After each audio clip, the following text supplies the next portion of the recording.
Again ಇಲ್ಲಿ ಎಲ್ಲರೂ ಕೂಡ ಬಂದು ನಾವು ನಿಮ್ ಜೊತೆಗಿದ್ದೀವಿ ಅಂತ ಸಪೋರ್ಟ್ ತೋರಿಸೋ ಒಂದು ಪ್ರಯತ್ನವನ್ನ ಮಾಡಿದ್ದಾರೆ. ಅಲ್ಲಿ ಲಕ್ಷ್ಮಣ್ ಸವದಿ ಅವರು ಕೂಡ ಪ್ರೆಸೆಂಟ್ ಇದ್ದಾರೆ.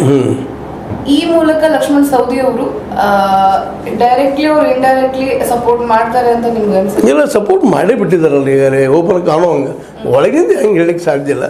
ಒಳಗಿಂದ ಇದ್ದೇ ಇರ್ತಿರ್ತಾವೆ. ಯಾಕಪ್ಪ ಅಂದ್ರೆ ಮೊದಲಿಂದ ಅವು ಬೆಳೆದು ಬಂದಂಥದ್ದು ಏನೋ ಒಂದು ಇರ್ತಾವೆ, ಅವುಗಳು ಹೇಳಿಕ್ಕೆ ಆಗೋದಿಲ್ಲ. ಯಾಕಂದ್ರೆ ಮೊದಲಿಂದನೂ ಅವ್ರಿಗೆ ರಾಜಕೀಯವಾಗಿ ಅವ್ರು ಬಿ ಜೆ ಪಿಯಲ್ಲಿದ್ದರು, ಇವರು ಕಾಂಗ್ರೆಸ್ಸಲ್ಲಿದ್ದರು. ಅದ್ರ ಜೊತೆಗೆ ಅವ್ರ ವೈಯಕ್ತಿಕ ಏನು ಜಿದ್ದಾಜಿದ್ದು ಅದರಿಂದ ಅಲ್ಲಿಯ ನಮ್ಮ ಬೆಳಗಾವಿ DCC ಬ್ಯಾಂಕಿನ ಸಲುವಾಗಿ ಸಾಕಷ್ಟಿಂದ ಅವ್ರ ತಿಕ್ಕಾಟಗಳು ಸಾಕಷ್ಟು ಆಗಿದ್ದು. ಹೀಗಾಗಿ ಅವು ಒಳಗಿನ ಗ್ರಜ್ಜಸ್ ಅಷ್ಟು ಸುಲಭವಾಗಿ ಮರೆತು ಹೋಗೋದಿಲ್ಲ. ಬಟ್ ಆದರೆ ಕಾಲಪ್ಪ ಇವತ್ತು ಹಿಂಗದ. ಅವರು ಯಡಿಯೂರಪ್ಪನವ್ರನ್ನ ಅವರು ನಂಬ್ಕೊಂಡು ಬಿ ಜೆ ಪಿ ಉಳಿದಿದ್ರು. ಸ್ವತಃ ಯಡಿಯೂರಪ್ಪನವರು ಇನ್ನುಳಿದವ್ರಿಗೆ ಮೋಸ ಮಾಡಿದಾಗ ಸಹಜವಾಗಿ ಅವ್ರಿಗಿಂತ ಇವರೇ ಬೆಟ್ರಪ್ಪ ನಮಗೆ ಅನ್ನುವಂಥ ಪ್ರಸಂಗ. ಅಟ್ಲೀಸ್ಟ್ ನಮ್ಮ ಕಷ್ಟದ ಸಮಯದಲ್ಲಿ ಆದರೆ ಇವರು ನಮ್ಮನ್ನ ಹೆಚ್ಚು ತಿಳಿದ್ರು ಅನ್ನೋಂಥ ಮಾತನ್ನು.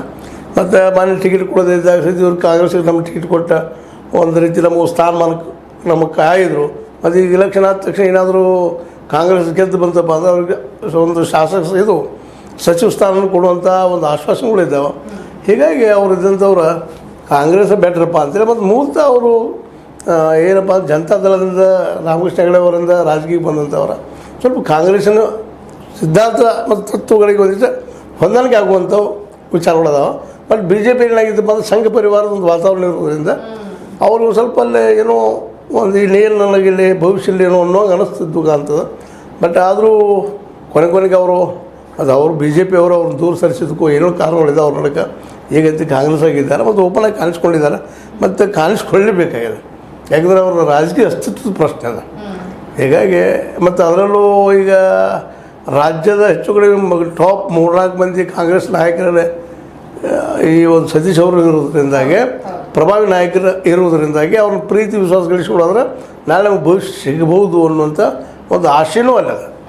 ಯಾಕಪ್ಪ ಅಂದ್ರೆ ಸುಮ್ಮನೆ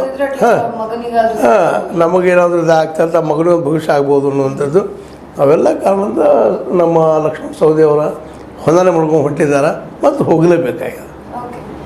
ಇವಾಗ ಕೊನೆಗಾಗಿ ಕೇಳೋ ಹಾಕಿದ್ರೆ ಇನ್ನೇನು ಕೆಲವೇ ದಿನಗಳು ಉಳಿದ್ವು ಎಲೆಕ್ಷನ್ಗೆ. ಸೊ ಯಾವ ರೀತಿ ಈ ಇಬ್ಬರ ಮಧ್ಯೆ ಒಂದು ಘರ್ಷಣೆ ಆಗುತ್ತೆ, ಅಥವಾ ಅಂದರೆ ಜನ ಬೆಂಬಲದಿಂದನೂ ಆಗಿರಬಹುದು, ಹಣ ಬೆಂಬಲದಿಂದನೂ ಆಗಿರಬಹುದು. ಇವಾಗ ನೀವು ಹೇಳಿದ್ರೆ ಅಣ್ಣ ಸಾಹೇಬ್ರವರು ಸ್ವಲ್ಪ ಸೈಲೆಂಟ್ ಆಗಿದ್ದಾರೆ ಅಥವಾ ಮೆತ್ತಗಾಗಿದ್ದಾರೆ ಅಂತ ಹೇಳ್ಬೋದು. ಇವರ ಮುಂದೆ ಅವರ ವರ್ಚಸ್ ಅಥವಾ ಪ್ರಭಾವ ಒಂದು ಸ್ವಲ್ಪ ಕೊಂಚ ಕಡಿಮೆ ಆಗಿರೋ ಹಾಗೆ ಕಾಣ್ತಾ ಇದೆ. ಸೊ ಅದನ್ನ ಅವರು ರೀಗೇನ್ ಮಾಡ್ಕೊಳೋದಕ್ಕೆ ಏನು ಮಾಡಬೇಕು ಅಂತ? ಇದೇನಿಲ್ಲ ರೀ, ಜನರಿಗೆ ಕನ್ವಿನ್ಸ್ ಮಾಡುವಂಥದ್ದು. ಜನರು ಇವತ್ತು ಎದಕ್ಕೆ ಕನ್ವಿನ್ಸ್ ಆಗ್ತಾರೆ ಏನು? ಒಂದು ಕಾಲಕ್ಕೆ 2014 ಮೋದಿಯವ್ರಿಗೆ ಜನ ಕನ್ವಿನ್ಸ್ ಆಗಿದ್ದರು. ಯಾಕಂದರೆ ಅವರು ನಮ್ಮ ಅಭಿವೃದ್ಧಿ ಮಾಡ್ತಾರೆ, ನಮಗೆ ಪ್ರತಿ ಬಡವಗೂ 15 ಲಕ್ಷ ಬಂದು ಕೊಡ್ತಾರೆ, ಒಂದು ಉದ್ಯೋಗ ಸೃಷ್ಟಿ ಮಾಡ್ತಾರೆ, ವರ್ಷಕ್ಕೆ 2 ಕೋಟಿ. ಇವು ಪ್ರಭಾವದಿಂದ ಓಟ್ ಹಾಕಿದ್ರೆ ಅವತ್ತು. ಅದು ಇವತ್ತು ವಿಶ್ವಾಸ ಉಳಿಸ್ಕೊಳ್ಳಿಲ್ಲ ಮೋದಿಯವರು. ಈ ಕಳೆದ 10 ವರ್ಷಗಳಲ್ಲಿ ಆ ವಿಶ್ವಾಸನ ಉಳಿಸ್ಕೊಳ್ಳಲಾರದಕ್ಕನ ಇವತ್ತು ಭಾಳಷ್ಟು ಜನ ಅವರಿಂದ ವಿಮುಖರಾಗಿದ್ದಾರೆ. ಅದು ಪ್ರಭಾವ ಸಹಜವಾಗಿ ಇಲ್ಲಿ ಲೋಕಲ್ MP ಯಾರು ನಿಂತಿರ್ತಾರೆ ಅವ್ರ ಮೇಲೆ ಆಗೋದು ಸಹಜದ. ಇವತ್ತು ಕರ್ನಾಟಕದಲ್ಲಂತೂ ಮೋದಿಜಿಯವ್ರ ಪ್ರಭಾವ ಎಷ್ಟರ ಮಟ್ಟಿಗೆ ಆಗ್ತದೆ ಅನ್ನೋದು ಅದ ಒಂದು ಪ್ರಶ್ನೆ ಅಲ್ಲದ. ಯಾಕಂದ್ರೆ ಅವ್ರು ಈಗಾಗಲೇ ಕೊಟ್ಟ ಮಾತ್ರ ಉಳಿಸ್ಕೊಂಡಿಲ್ಲ. ಜೊತೆಗೆ ಅವ್ರು ಏನೋ ಒಂದು ತಮ್ಮ ಸಿಕ್ಕಂಥ ಅವಕಾಶನ ನನ್ನ ಅಭಿಪ್ರಾಯದಲ್ಲಿ ಸದುಪಯೋಗ ಮಾಡಿಕೊಳ್ಳಿಲ್ಲ. ಸದುಪಯೋಗ ಅಂದರೆ ಜನಪರವಾದಂಥ ಆಡಳಿತ ಕೊಡೋಕೆ ಹೋಗಲಿಲ್ಲ. ಎಲ್ಲ ಕ್ಷೇತ್ರಗಳಲ್ಲೂ ತಪ್ಪುಗಳ ಮೇಲೆ ತಪ್ಪುಗಳು ಮಾಡ್ತಾ ಕೊನೆಗೆ ಯಾವ ತಮಗೆ ಬೇಡಾಗಿತ್ತು ಅಂದರೆ ಧರ್ಮ ಜಾತಿಗಳು ಹಿಡ್ಕೊಂಡು ರಾಜಕೀಯ ಮಾಡೋ ಪ್ರಯತ್ನ ಮಾಡಿದರು. ಕೊನೆಗೆ ಬಂದು ಏನಾಗಿಬಿಟ್ಟಿದೆ ಅಂದ್ರೆ ಏನು ಒಂದು ಕಾಲಕ್ಕೆ ಕಾಂಗ್ರೆಸ್ ಮಾಡಿತ್ತು ತಪ್ಪುಗಳನ್ನು, ಅದು ತಪ್ಪುಗಳನ್ನ ಇವತ್ತು BJP ಮಾಡಿಲ್ಲ.